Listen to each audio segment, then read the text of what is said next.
안녕하세요. 오늘은 성경 사무엘상 18장으로 한번 들어가 볼까 합니다.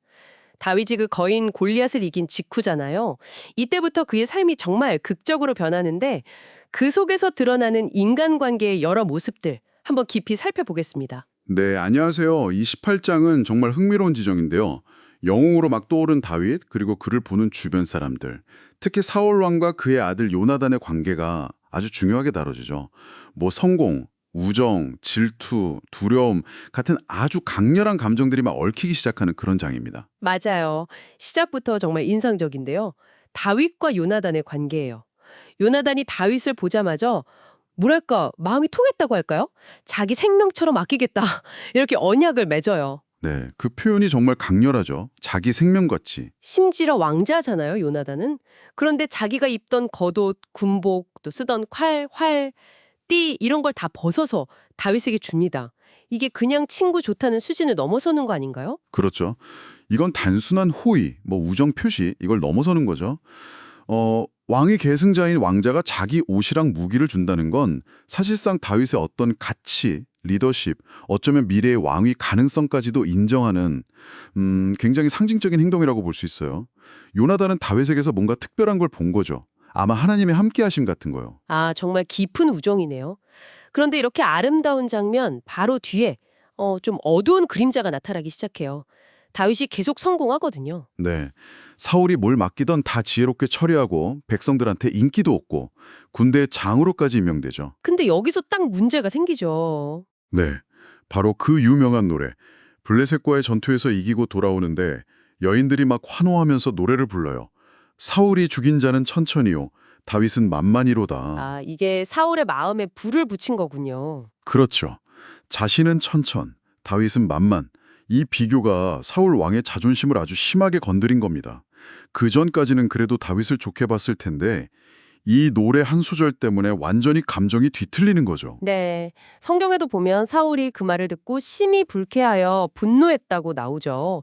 그러면서 나라 외에 그가 더 얻을 것이 무엇이냐 이러면서 그날부터 다윗을 의심하고 주목하기 시작했다고 하잖아요. 맞습니다.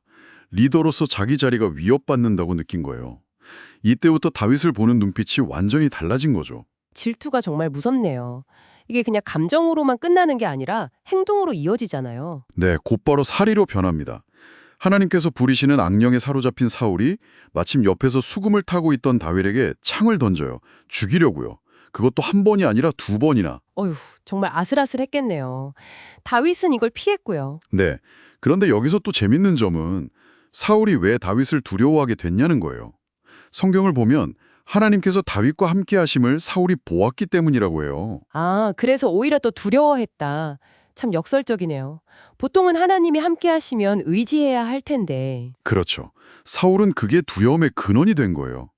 그래서 다윗을 자기 곁에 두기 싫어서 천부장으로 삼아서 멀리 보내버리려고 합니다. 일종의 좌천 같은 거군요. 네. 그런데 다윗은 거기 가서도 또 지혜롭게 행동하고 백성들의 사랑을 더 받아요. 사울의 계획과는 전혀 반대로 가는 거죠. 온 이스라엘과 유다가 다윗을 사랑했다고 하니까요. 사울 입장에서는 정말 답답했겠어요. 뭘 해도 다윗은 더 잘 나가니까. 맞아요. 그래서 사울이 더 교묘한 방법을 생각합니다. 이번엔 자기 딸을 이용하죠. 아, 결혼을 미끼로요? 네. 처음엔 맏딸 메랍을 주겠다고 약속하면서 그 대가로 블레셋과의 위험한 전투에 나가라고 해요. 거기서 죽으라는 거죠. 근데 이것도 실패합니다. 그러다가 둘째 딸 미갈이 다윗을 사랑한다는 걸 알게 되죠. 그렇죠. 사울은 옳다구나 싶었을 거예요. 이걸 이용해서 다윗을 올무에 빠뜨리려고 합니다. 결혼 지참금으로 아주 이상한 걸 요구해요. 블레셋 사람의 포피 100개요. 포피 100개요? 그게 어떤 의미인가요? 당시 포피는 적을 죽였다는 좀 끔찍한 증표 같은 거였어요. 그러니까 블레셋 사람 100명을 죽이고 그 증거를 가져오라는 건데 사실상 다윗 혼자서는 불가능에 가까운 일이죠. 전투 중에 죽으라는 아주 악의적인 함정이었어요. 정말 악랄하네요. 근데 다윗은 이것마저 해내죠? 네, 그것도 100개가 아니라 200명을 죽이고 포피를 가져옵니다. 사울의 기대를 훨씬 뛰어넘어 버린 거죠. 결국 사울은 약속대로 딸 미갈을 다윗에게 줄 수밖에 없었어요. 사울은 여기서 다시 한번 깨달았겠네요. 아, 하나님이 정말 다윗과 함께 하시는구나. 네, 그리고 이 사건 이후로 사울은 다윗을 평생의 대적으로 삼기로 마음먹습니다.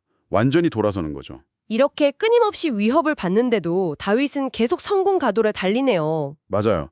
30절에 보면 블레셋 방백들이 쳐들어볼 때마다 다윗이 사울의 다른 모든 신하들보다 더 지혜롭게 행해서 그의 이름이 더 귀하게 되었다고 기록되어 있습니다. 예, 치명적인 질투와 위협이 어떻게 공존하는지를 너무나 생생하게 보여주는 것 같아요. 그렇죠. 성공이라는 게 참 양면성이 있는 것 같아요. 빛이 강하면 그림자도 짙어진다고 할까요? 네, 성공이 때로는 가장 가까운 곳에서 적을 만들 수도 있다는 사실이 좀 놀랍기도 하고요. 여기서 우리가 한번 생각해 볼 지점이 있는 것 같아요. 여러분의 삶에서 혹시 어떤 성공이나 인정을 받았을 때 주변의 반응이 좀 예상과 달랐던 경험 없으신가요? 뭐랄까, 축하보다는 시기나 질투 혹은 오해 같은 거요. 그때 나는 어떻게 대처했었나? 혹은 어떻게 대처하는 게 지혜로울까? 이 다윗과 사울의 이야기가 단순히 오래된 기록이 아니라 오늘 우리 삶 속에서 벌어지는 성공과 인간관계의 복잡한 단면들을 비춰주는 거울이 될 수 있지 않을까 싶습니다.